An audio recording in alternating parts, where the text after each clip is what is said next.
Let's acquire a foundational knowledge of accounting to understand its nature and scope. So we'll start by describing the need for financial information. Financial information includes raw data, records, and reports. Consumers are essentially buying information when dealing with financial service providers. Businesses rely on accurate financial information to make sound decisions. Financial services products are bought and sold based on information about costs, returns, and risks. Financial information is used to match company resources to its planned activities and to identify additional resources that may be needed or secured. Businesses use information to identify ways to reduce expenses and invest company assets. Also, information is used to forecast for future budgeting and growth, as well as to control and manage risk. Other pieces of information that are required include sales, inventory, operating systems, personnel costs, insurance expenses, tax liability, and profitability. In addition, information must be collected regarding external factors such as economic conditions, investment alternatives, and competition. Explain the concept of accounting.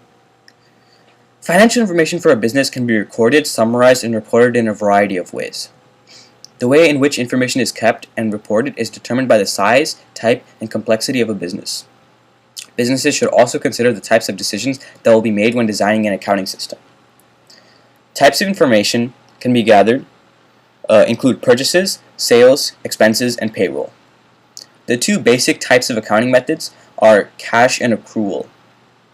In the cash accounting method, income and expenses are recorded at the time money changes hands. The accrual method of accounting records transactions at the time they occur, even if no money changes hands at that time.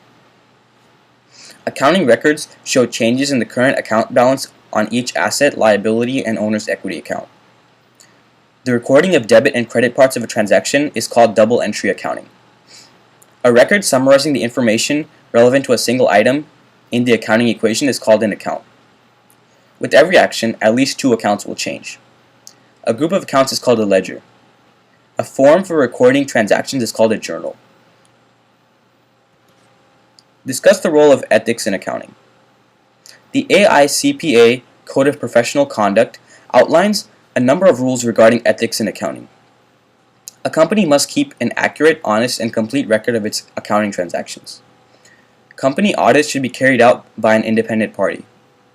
Confidentiality must be maintained with regard to clients' personal information as well as company information. Efforts must be made to avoid conflicts of interest between employees and customers. Ethical accountants exercise due care in the performance of their professional services. They should also be educated about insider trading as an unethical practice.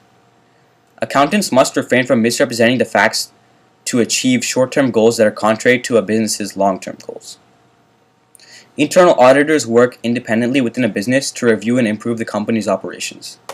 They use strict standards to ensure the business sticks to its agreements, to design plans, to protect assets, and to make the best use of company resources.